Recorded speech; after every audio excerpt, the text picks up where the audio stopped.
Hi guys, I'm Adam Wilborn from WhatCulture. And I'm Adam Nicholas from WhatCulture. And the Wednesday Night War has just finished.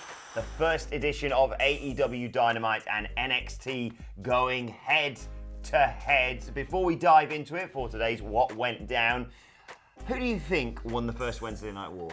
Well, tough call, isn't I'm it? not even going to say any words, and I don't think it's all about winners and losers for me personally, but if I've got to pick one, that's my winner. Yeah, I'd have to say that probably just edged it for me. Just at the mind end. you. But, I mean, we were looking at the comments for our live stream, and it's a toss-up. I think if you're a fan of what AEW does, you probably preferred that. Some people went in with a mindset of, I'm determined to like one of the two shows and This is it. all over the other one. But I think generally, they were both really good, sort of 7, 8 out of 10 probably shows. They both could have done better, but they both could have been a lot worse. Yeah. And we really enjoyed them. But let's dive straight into it. Let's start with AEW. Let's start with the new kid on the block. Indeed, the new kids on the block. Dynamite started off with Cody Rhodes versus Sami Guevara. What did you make of that? Excellent. Those two really did put on a good match. What the big thing for me here was Sami Guevara. Is Cody has got this role he's been in the moment. He did it with Darby Allin. He's done it again with Sami Guevara. He went into this match with some stock and he's left ultimately with small. He didn't get the victory, unfortunately. Cody managed to get him, but Cody had to use a small package to pin him. And Sami Guevara comes out this looking really well. And Cody, of course, also just kind of building that role for himself as a person who's the gatekeeper of bringing in the new talent. Flattened Brandy Rhodes as well, didn't he? Absolutely flattened Brandy, and also got a bit of a kicking after the match from Chris Jericho, didn't he? Yeah, shaking hands with Sami Guevara, got jumped by Chris Jericho, who beat him down mercilessly. Hit him with code breakers, hit him with the belt. Wasn't good for Cody.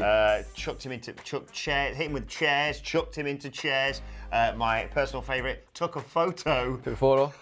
with him in the background, which was really entertaining. But let's move on next to MJF versus Brandon Cutler.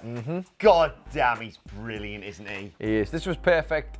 Schoolyard bully versus the nerd. It was literally that. They did that in a wrestling match, even to the point where he tripped Brandon Cutler over in the most comical fashion I've ever. Never seen that, that specific It was maneuver. schoolyard bully stuff, but I would say this match probably didn't set the world alight by any means. I'm not sure if it was meant to be honest. But an introduction to both guys. I think more of an introduction though to MJF if you're one of the other guys. Yeah, exactly. If you just were a casual fan tuned in, you would have probably taken away from this, oh, that guy's an arsehole, which he is. I like him.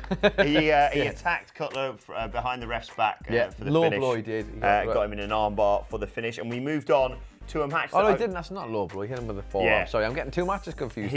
We move on next though to a match that we kind of forgotten about, but was arguably one of the matches of the night. Pac versus Hangman Page. Brilliant stuff. Really good seeing these two go one-on-one. And honestly, I feel like they didn't go all out because it was, it wasn't a big pay-per-view match. It was the first show. Yes, I know they want to make an impact, but I think it's more about. I think tonight was more about getting started, and this match kind of felt like that. There were some great bits in it, really good spots, and two stars, let's be honest. Pac, though, is a bastard, and he is, out of the two of them at the minute, he's my favourite.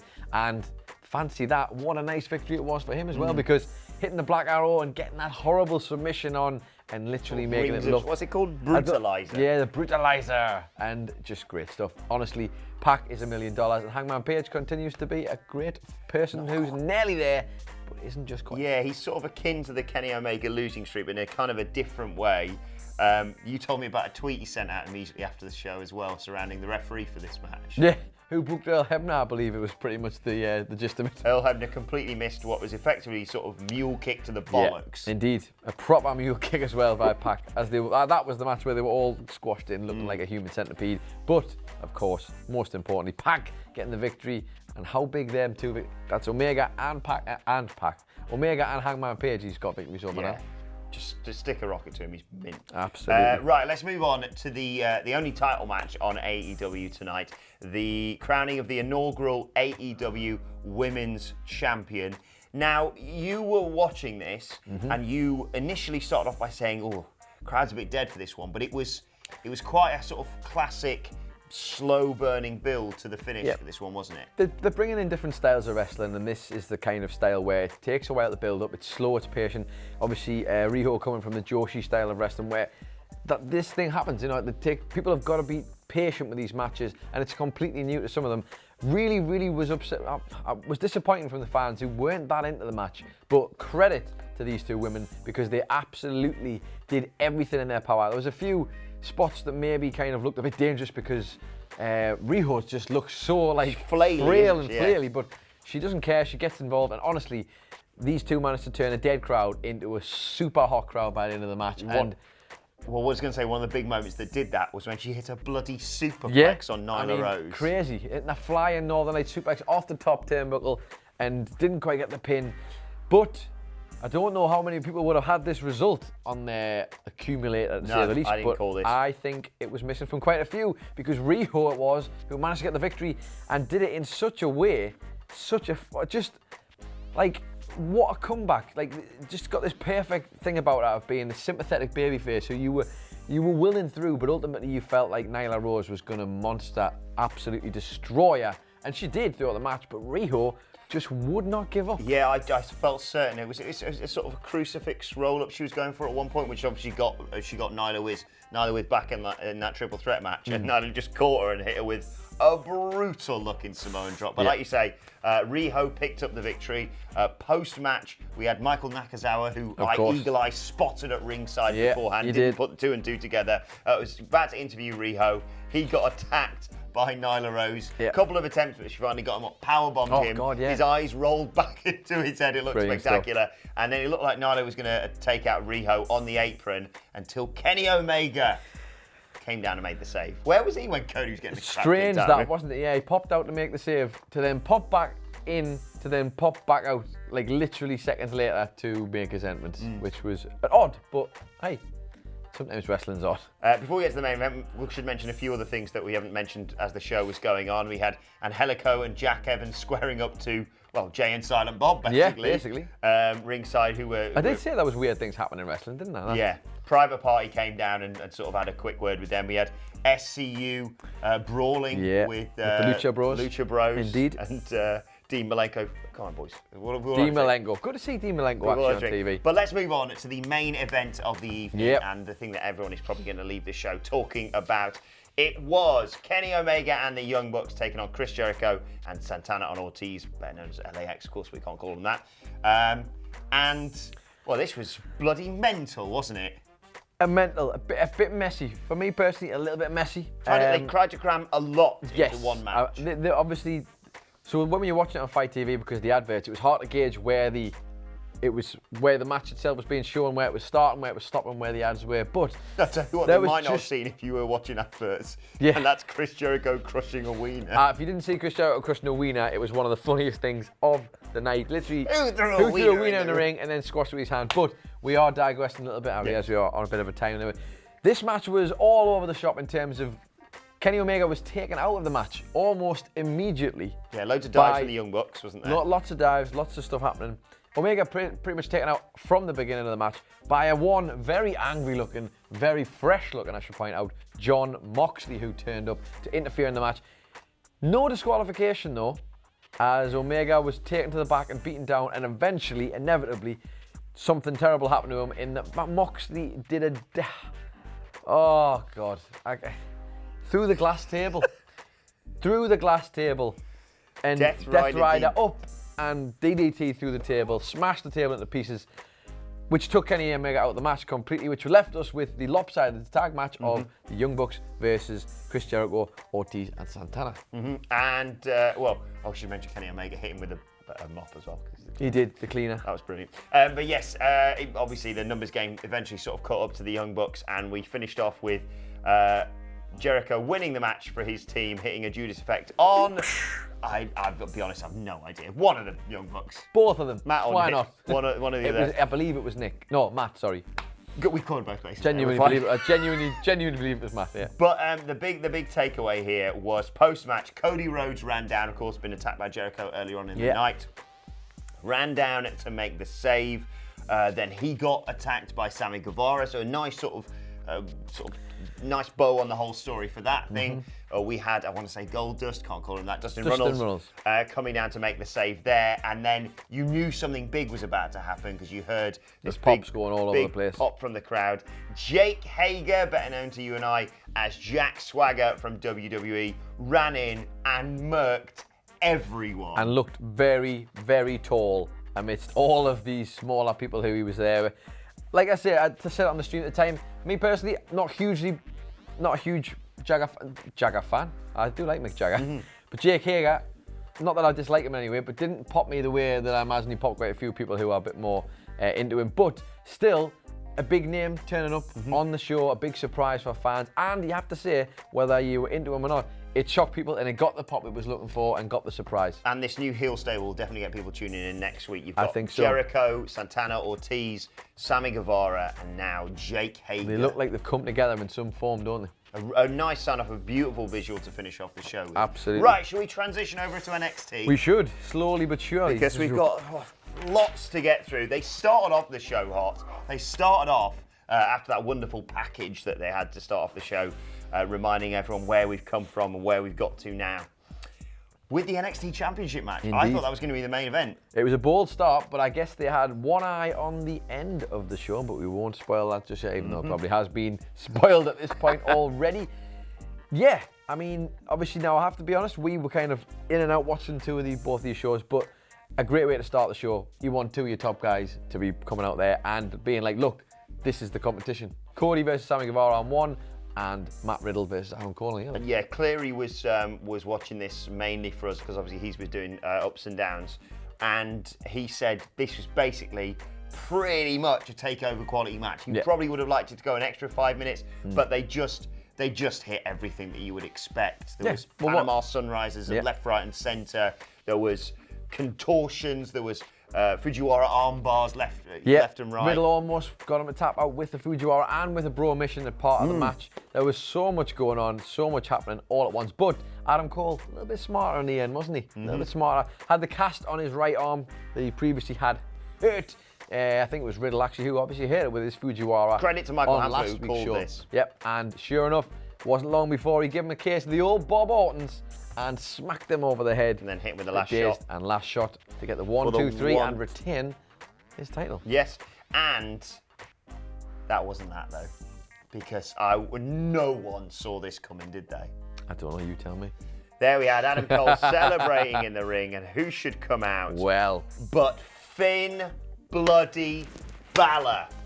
He's back home. Back with a new haircut. Obviously, there was loads of drama when he shaved his hair off online. We've finally seen it. Balor turning up on NXT is huge, massive. Can't understate that at all. Great for him, great for NXT. Great for NXT, great for him. He's considered to be one of the golden generation of NXT, and absolutely rightly so. And if that's a full-time thing and means he's not on any of the other shows, what a get that is, because my God, my brain fell out the back of my head while I was trying to watch AEW. I'll hold hands up. I was the guy who sat there saying, I would keep Finn Balor away for a long, long time. I really want to miss him. But I can also imagine Finn Balor being away on his honeymoon, on his holidays. NXT, you say? Well, hello. Now you've got my attention. Something that sort of lost my attention a little bit was Velveteen Dream's promo that followed all this. Yeah. Meandering is the best way to put it. A bit uncharacteristic from him. Maybe the pressures of being on live TV, perhaps. I don't know. Sounds like there was a lot of mashing of metaphors and stumbling of words, perhaps, from our good friend, who's usually very good, but obviously he's usually taped. Yes. Which may be the difference. Who knows? He challenged Roderick Strong. That's all you really need to take away from it. Yep. Io Shirai defeated Mia Yim in the next match. Io Shirai just continues to go from strength to strength in my eyes. She's one of the best women's wrestlers in the world, possibly right now. She is super, super great in terms of her in-ring ability, but her character as well. The transformation into a heel has been perfect for Shirai, and she continues to be brilliant. And Mia Yim for me is just, I don't feel like I've attached myself to that character yet. I don't feel interested, and the matches haven't been good enough for me personally, and I feel like maybe she's been the weaker denominator in matches in the past. Like, she had managed to get a average match out of Shayna Baszler, and it seems like something similar happened here in this ESW match. I feel like we maybe missed bits of this, was that even with the limited commercial interruptions thing, the picture-in-picture stuff, you always don't really pay that much attention It's hard to to it. engage, isn't it? I think Mia Yim's getting better. I don't want to just put it all on here, I realise that, and it's not an easy transition. It was the right thing to do, Yes, absolutely. Mia Yim is obviously trying to get to that level with the other guys, and that's great. It just hasn't clicked yet for me personally. Johnny Gargano, Shane Thorn next. Love Johnny Gargano. Love Johnny Gargano, and I tell you what, nice to see people talking about Shane Thorn again, because the guy is talented. He and his ex-partner, who was Nick Miller in NXT, is now Mikey Nichols over in New Japan Pro Wrestling. They were quality. TM61 were very over at one point. They were really good as a babyface. He got injured. It all went a bit wrong. Shane Thorn is back. He's a heel. And finally, we're seeing maybe him getting a chance to have a match to match potentially the... I was about to say to have a match to match the potential that he has. He looked great, though. It's late, all right? Give me a chance. Yeah, he did look fantastic. And Johnny Gargano, if you're going to get a match out of anybody, Johnny's the man you want on a job. And sure enough, made him look great in defeat. Somebody got a tan as well. Somebody got a can. Right, let's move on to the NXT Championship match next. Shayna Baszler and Candice LeRae. This was wonderful stuff. Listen, Shayna Baszler is one of... I know we've just said that about Io Shirai, but Shayna Baszler is a different kind of excellent in terms of... Name me a women's wrestler who's wrestling like Shayna Baszler at the moment, because her facials as well don't are just exist. Nightmarish. She has such unique matches. She has such a unique approach to pro wrestling. Her MMA background obviously helps her a lot. She is a terrifying looking person, and she's so sadistic in the ring. The character that she presents, and that was no different here. And it couldn't have been against anybody better in literally happiness herself, Candice LeRae. Yeah, she did really well in this match. It was fantastic, fantastic. You sort of bought that she might put away Shayna Baszler, but that moment that she missed the lion salt and just got caught in the sleeper, I went, well, that's it. And she sort of fought out. Almost got out, didn't she? Fought out a little bit, and then there's that moment where she's like a crocodile, just dragging you back into the deep water. Shayna Game over. is the Thanos of the women's division. She is inevitable, and that is how this match went in the end. We thought that the main event would follow, but it didn't. We had Pete Dunne versus Danny Burch, and a pleasure it was to get that as well. Listen, two guys who know each other really well from the independent scene in the UK, and obviously have both ended up in NXT. They have honestly probably spent more time together than most people probably realise, and I'm sure it was actually probably just a delight for them two to wrestle each other, because as good friends. And genuinely, Danny Burch can go. He can really go, man. And put in a match against Pete Dunne, the perfect foil, and the two go together really well. Morrow described this as British strong style, and it was. Absolutely. They were just snapping and stamping on each other. All and your stuff joints like that. contorted and brutal. Forearms and God knows what else. And the finish was Pete Dunne, who's on a hell of a run right now. Indeed. Snapping Danny Burch's fingers, hitting him even with the bitter end, and then getting attacked by Damian Priest after the bell. Absolutely. Good introduction for fans to Damian Priest if you don't know who he is already. Obviously the former Punishment Martinez, who's been having a bit of a tear in NXT himself, still undefeated as Damian Priest. This is a new introduction for him, and starting off what could potentially be a great feud, and that's the role it seems to be. Gargano and Pete Dunne now helping to get over the talents that maybe haven't been over the finish line yet, and you like to see it.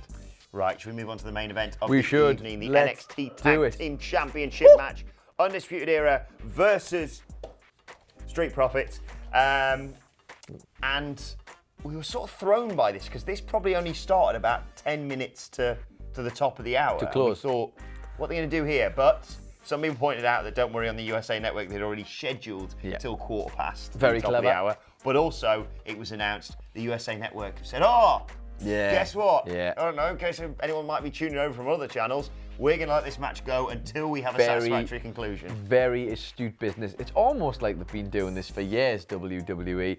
Genuinely, I think they've won a lot of people over with that 15-minute slot, and that'll have been perfect. They'll be sitting there so excited because it did exactly what it needed to do. That's what won the Wednesday Night War for me. I was there going, I don't know, both great. I was going to sort of. It was quite level, wasn't it? Yeah. It was quite a great match. Obviously, you expect from these four guys. They are so. Even Street Profits, you can probably say now, who've only been together a little while, feel like a tag team who've been wrestling together forever. And obviously, Red Dragon, if you want to call them, but obviously Undisputed Era, Kyle O'Reilly and Bobby Fish. absolute value for money. Two of the best tag team wrestlers in performing tag team moves I've seen. Personally, I love their type of offense, but only one winner in this one, wasn't Yeah, they isolated Montez Ford for a large period of this match. Dawkins was great when he got the hot tag eventually. But finally, yes, Fish and O'Reilly put him down with the total annihilation, retain those belts. Three championship matches, no. After some interference from Roderick Strong, who did get a little bit of an assist, which kind of ended up leading in to our finale. Very good point, I would have forgotten the that. night. Yeah, so it looked like, I think it was Montez Ford went up top, got distracted by Roderick Strong, which allowed them to hit total annihilation. We retained, so 3 championship matches with no titles changing hands. May shock a few people, but I can see what they're doing with all 3 of those belts. Keep the belts on them for a long, long time. Like you said, we had the Undisputed Era celebrating in the ring. Well, 3 of the Undisputed Era. Fish, O'Reilly and Strong celebrating in the ring. The North American Championship, the Tag Championships, they're all celebrating. Who should be at the top of the rank but the leader of the Undisputed Era, Adam Cole? What could possibly go wrong, Adam Nicholas? What a perfect lead-in to show you who the top guys are, for starters. Wonderful visual. As their isolated leader stood at the top, the full Titantron, obviously the size of it, completely changed. Oh! Beep, beep, beep, beep. That is the sound of Adam Cole's title reign coming to an end as Tommaso Ciampa, the greatest sports entertainer of all time, made his triumphant return after neck surgery. We lost our minds because, yes, we did. Everybody was thinking it might happen. They delivered it. And what a position they delivered it in. They didn't even have a beatdown, though. A very powerful, visual here. Cole turning, Ciampa turning, head to head. That's going to be our thumbnail, I'd imagine, or at least part of it. And honestly, great to see Ciampa back. And genuinely, I think that alone might have just been the scale tipper. And WWE, fair play to them for using the veteran approach, and that extra 15 minutes might well have just won them the first round of the Wednesday Night War. Glad we didn't get a beatdown either. Me too. That visual's wonderful. Don't need it. Less is more. Oh, that sounds like a good line to finish on. Yes, right. Let us know your thoughts in the comment section below. Don't forget to like, share, and subscribe. And subscribe to WhatCulture Wrestling on either iTunes, Spotify, or wherever you get your podcasts from for daily wrestling podcasts. Myself, Adam Nicholas, Andy Murray. We're going to go into more detail of this show right away now. So if you want to listen to that as a podcast, that should be out by the time this goes out as well. But as I said, let us know your thoughts, and let us know your thoughts on Twitter at WhatCultureWWE. Whilst you're there, follow both of us. You can follow him at It's Adam Nicholas. You can follow me at Adam Wilborn. You can follow us all, as I said, at WhatCultureWWE. Who do you think won the Wednesday Night War? Let us know your thoughts in the comments section below. And let me just say, before we all run wild, listen, we may think NXT might have just edged it, but overall, it's just a really, really, really good time to be a wrestling fan. Congratulations to both shows for starting what is obviously going to become a fascinating watch over the weeks and months. I cannot wait to see how it goes. Right, a historic night in the world of wrestling. My thanks to Adam Nicholas. Thank you for watching, and we will see you soon. Adam Cleary's here. It was good. I liked it. See you later. Okay. Watch his ups and downs now.